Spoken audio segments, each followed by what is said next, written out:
सुप्रभात विद्यार्थियों, इस सत्र में जो बीए तृतीय वर्ष में नए छात्र प्रवेश लेंगे, नए विद्यार्थी जो प्रवेश लेंगे, उनके हिंदी साहित्य का प्रथम एवं द्वितीय प्रश्न पत्र, उसका क्या पाठ्यक्रम है, परीक्षा का क्या पैटर्न है, प्रश्न पत्र का क्या प्रारूप है और उसका अंक विभाजन किस प्रकार है। तो बीए तृतीय वर्ष जयनारायण व्यास विश्वविद्यालय के अंतर्गत जो आपके निर्धारित पाठ्यक्रम है प्रथम और द्वितीय प्रश्न पत्र का, उसके बारे में हम आज चर्चा करेंगे, बात करेंगे। सबसे पहले जो प्रथम प्रश्न पत्र है उसमें 5 इकाई है। 5 इकाइयों में पहली इकाई में 2 कवि हैं निर्धारित पाठ्यक्रम में और उनकी अलग अलग कविताएं हैं। पहले कवि हैं मैथिली शरण गुप्त और जो आपके कविताएं हैं उसमें कैकेयी अनुताप, उर्मिला और यशोधरा, इन शीर्षकों से आपके कविताएं सम्मिलित हैं पाठ्यक्रम में। फिर पहली इकाई का दूसरा कवि है जयशंकर प्रसाद। इनका निर्धारित काव्यांश है आंसू, हेलाज बरे सौंदर्य बता दो, ले चल वहां भुलावा देकर और अरुण यह मधुमय देश हमारा। ये उनके विभिन्न काव्य संग्रहों और नाटकों से लिए गए कुछ कविताओं के काव्यांश हैं। दूसरी इकाई में सूर्यकांत त्रिपाठी निराला और सुमित्रा नंदन पंत हैं। सूर्यकांत त्रिपाठी निराला की कुछ कविताएं जैसे जूही की कली, संध्या सुंदरी, जागो फिर एक बार, भिक्षुक और विधवा। सुमित्रा नंदन पंत की कविताएं नौका विहार, द्रुत झरो, वाणी, ताज और परिवर्तन। तीसरी इकाई में रामधारी सिंह दिनकर और सच्चिदानंद हीरानंद वात्स्यायन अज्ञे हैं। दिनकर के काव्यांश जो आपके पाठ्यक्रम में है हिमालय, बालिका से वधु, गीत अगीत, कुंती और कर्ण, बुद्धदेव। और अज्ञे साहब के कविताएं हैं कलगी बाजरे की, रात होते प्रातः होते, सांप के प्रति, यह दीप अकेला और 26 जनवरी।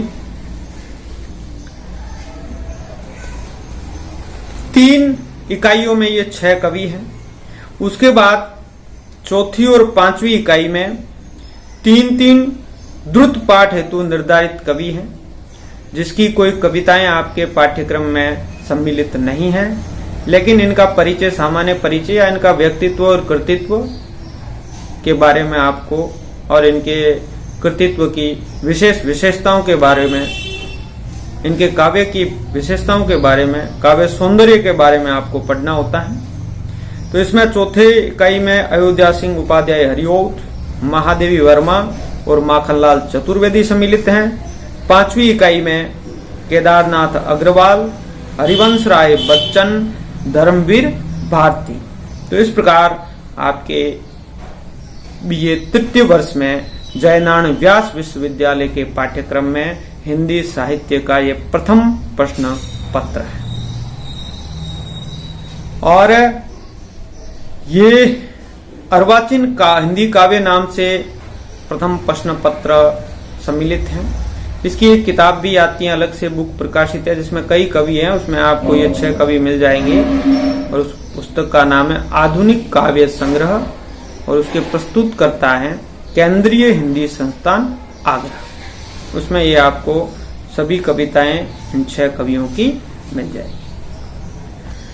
अब हम बात करेंगे इस प्रश्न पत्र जो परीक्षा में आता है अंत में, उसका प्रारूप क्या है, उसमें आपके और उनका अंक विभाजन से कुल 10 प्रश्न प्रत्येक इकाई में से, जैसे 5 इकाइयां हैं तो प्रत्येक इकाई में से 2 और कुल 10 प्रश्न आते हैं 2 नंबर के, यानी कुल प्रश्न पत्र 100 नंबर का होता है। उसमें 20 अंक जो है वो आपके इन 10 प्रश्नों के होते हैं और यह प्रश्न प्रत्येक इकाई में 2-2 आते हैं। अब जो ये खंड क के अंतर्गत है, खंड ख आता है, उसमें जो प्रथम 3 इकाइयां हैं उसमें आपके विकल्प सहित 3 सप्रसंग व्याख्याएं आएगी और यह आपको 250 शब्द सीमा इसकी निर्धारित है, उसमें करना होता है।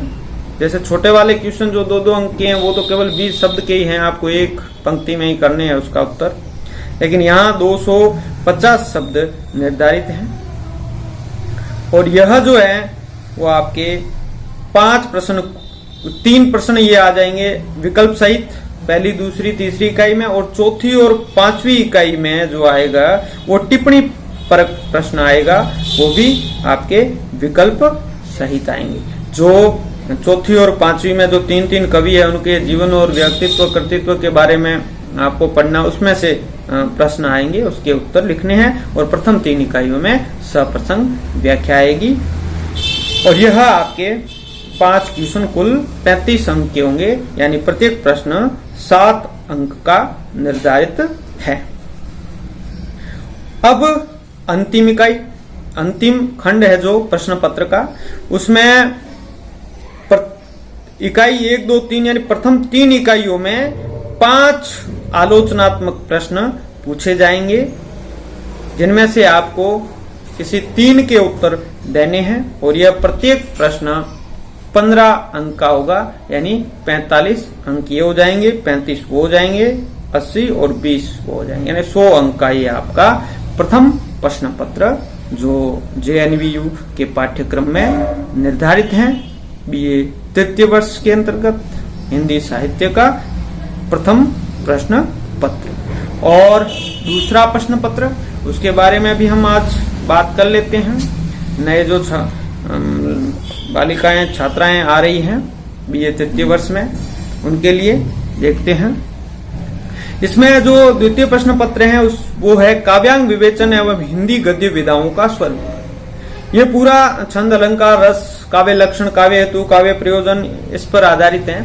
और इसकी 1-2 किताबें छोटी छोटी बाजार में मिलती, वो देख लेना आप। एक अलंकार पारिजात है नरोत्तम दास स्वामी की, एक छंद अलंकार एवं रस है वेंकट शर्मा की पुस्तक, जो राजस्थानी ग्रंथागार से प्रकाशित है, उसमें आपको काफी मैटर इसका मिल जाएगा। तो इसकी पहली इकाई है वो काव्य लक्षण, काव्य हेतु, काव्य प्रयोजन और काव्य भेद। पहली इकाई इसमें काव्य लक्षण दिए, काव्य हेतु, काव्य प्रयोजन, काव्य भेद। ये पेपर ही काव्यांग विवेचन है हिंदी गद्य विधाओं का स्वरूप इस नाम से स्नातक तृतीय वर्ष के द्वितीय प्रश्न के अंतर्गत जयनारायण व्यास विश्वविद्यालय के पाठ्यक्रम में सम्मिलित है। दूसरी इकाई रस का स्वरूप, रस के भेद, रस के भेदों में स्थायी भाव, विभाव, अनुभाव, संचारी भाव और रस के भेदों का परिचय, यानी पूरा रस जो 11 रस माने हैं विद्वानों ने, वो आपके पाठ्यक्रम में सम्मिलित हैं।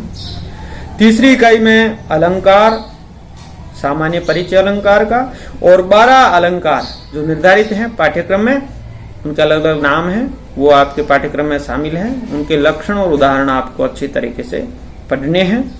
उनमें से है अनुप्रास, यमक, श्लेष, वक्रोक्ति, उपमा, रूपक, भ्रांतिमान, संदेह, उत्प्रेक्षा, दृष्टांत, विरोधाभास, असंगति, कुल 12 अलंकार।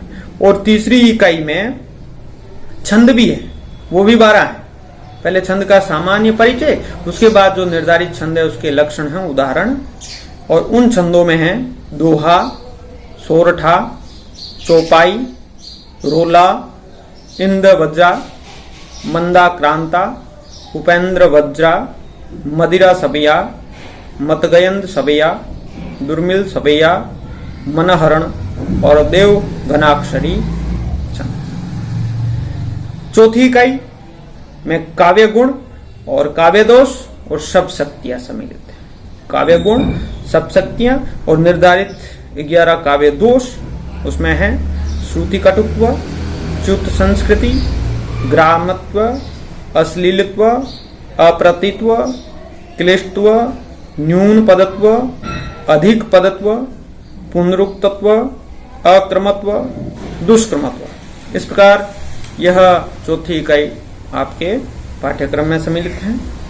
और अंत में जो गद्य विधाओं का स्वरूप है उसमें से पांचवी इकाई है। गद्य विधाओं में नाटक है, एकांकी है, उपन्यास है, कहानी है, निबंध है, आलोचना है, संस्मरण है, रेखा चित्र है, आत्मकथा है, जीवन का स्वरूप एवं तात्विक विवेचन। ये जीवनी है, आत्मकथा और जीवनी, इनका स्वरूप और तात्विक विवेचन, तत्वों के आधार पर हमें इसका विवेचन करना है और इनका प्रकार वगैरह स्वरूप के बारे में, प्रकृति के बारे में जानना है। अब हम देखेंगे इस प्रश्न पत्र का क्या प्रारूप है और अंक विभाजन क्या है। पहले प्रश्न पत्र से थोड़ा परिवर्तित है थोड़ा सा, क्योंकि उसमें सप्रसंग व्याख्याएं कविताएं थी, इसमें वो कविताएं वगैरह नहीं है, तो सप्रसंग व्याख्याएं नहीं आएगी। बाकी जो चौथी इकाई, पांचवी इकाई में जो जिस प्रकार प्रश्न आते थे उस प्रकार टिप्पणी परक प्रश्न आएंगे। तो इसमें भी प्रत्येक इकाई में छोटे 2-2 क्वेश्चन, कुल 10-20 अंक के आते हैं। और इसको आपको सब सीमा 30 शब्द है, 2-3 पंक्तियों में ज्यादा से ज्यादा लिख सकते हो। दूसरा जो है खंड, उसमें प्रत्येक इकाई में से कुल 5 टिप्पणी परक प्रश्न विकल्प सहित पूछे जाएंगे, जो आपको अच्छा लगे करना है। यह 250 शब्दों में होगा और प्रत्येक प्रश्न 7 अंक का निर्धारित है। और इकाई तीसरी में या खंड तीसरे में प्रत्येक इकाई से एक एक आलोचनात्मक प्रश्न पूछा जाएगा, जिनमें से किन्हीं 3 के उत्तर देने होंगे। 5 इकाइयां हैं, प्रत्येक इकाई में से एक एक प्रश्न पूछा जाएगा, उनमें से आपको जो अच्छा लगे वो 3 का आपको प्रश्न देना होगा। यह शब्द सीमा 500 शब्दों में लिखना है आपको, इसकी सीमा है शब्द सीमा। और यह 3 अंक, 3 प्रश्न है, कुल 15-15 अंक के, यानी 45 अंक का ये तीसरा खंड हो जाता है। 35 अंक का वो दूसरा खंड जो 250 शब्दों में लिखना है, और पहला खंड जो 20 अंक का। इस प्रकार 100 नंबर का आपके तृतीय प्रश्न पत्र हो जाता है। अब बात करते हैं कि ये शब्द सीमा है, तो ये कितनी पंक्तियां होगी, हम विचार करते कितने पेज में लिखना है इसे। तो मैं आपको एक सामान्यतः बात बता देता हूं कि जैसे ये 500 शब्द सीमा है, तो ये 500 शब्द हम एक पंक्ति में अगर 10 शब्द माने, ये ना बड़े हो ना छोटे हो, ठीक ठाक जो लिखते हैं वो एक पंक्ति में 10 शब्द आ जाते हैं उसके, तो हम कर सकते हैं कि 500 शब्दों के लिए 50 पंक्तियां पर्याप्त होती हैं, तो उसमें 500 शब्द आ जाते हैं। हाँ, 510-20 ऊपर हो जाए तो कोई इसमें ज्यादा समस्या नहीं है। उसी प्रकार 250 शब्द है तो आप 25-30 पंक्तियां में उसको लिख सकते हैं। हमें सब सीमा का हमेशा पालन करना चाहिए और अच्छा लिखना है, सारगर्भित लिखना है, गागर में सागर बनने की तरह होना चाहिए। और शैली हमारी अच्छी होनी चाहिए, शब्दावली अच्छी होनी चाहिए और लिखावट अच्छी हो। जब हम प्रश्न पत्र हल करें तो हमारी लिखावट भी सुंदर होनी चाहिए, उससे भी परीक्षक आकर्षित होता है। और शैली तो होती है, अच्छी होनी ही चाहिए, ताकि आपको अच्छे अंक प्राप्त हो सके। तो इस प्रकार हमने जयनारायण व्यास विश्वविद्यालय के हिंदी साहित्य के पाठ्यक्रम में ये तृतीय वर्ष में जो 2 प्रश्न पत्र निर्धारित हैं, प्रथम एवं द्वितीय, उसके बारे में, उसका पाठ्यक्रम क्या निर्धारित है और प्रश्न पत्र का वार्षिक परीक्षा का प्रारूप कैसा होगा और वह कितने कितने अंकों का होगा, अंक विभाजन सहित और शब्द सीमा सहित, यह सभी बातें आपके सम्मुख हमने रखी हैं। एक बार 2-3 किताबों में भी बताई आपको पुस्तकें जो ये सहयोगी हो सकती हैं। एक पुस्तक तो जिसमें काफी कवि दिए गए हैं और उसमें आपके आधुनिक काव्य संग्रह हैं, अर्वाचीन हिंदी काव्य नाम से आपके पेपर में सम्मिलित। तो आधुनिक काव्य ये आगरा से प्रकाशित हैं, केंद्रीय हिंदी संस्थान से। तो इसमें आपके 6 कवियों की पूरी कविताएं आ जाएगी। और दूसरे के लिए छंद अलंकार रस के लिए बहुत सारी किताबें बाजार में उपलब्ध हैं, उसमें 1-2 के मैंने नाम पहले ही बता दिए हैं। तो ये आप किताबें ला करके अभी से अच्छी तरीके से इसको पढ़ने का प्रयास करें और समय समय पर कॉलेज के YouTube चैनल पर हम भी वीडियो अपलोड करते रहेंगे, उसको देखें, पढ़ें, सुनें और समझें, सीखें। बहुत बहुत धन्यवाद।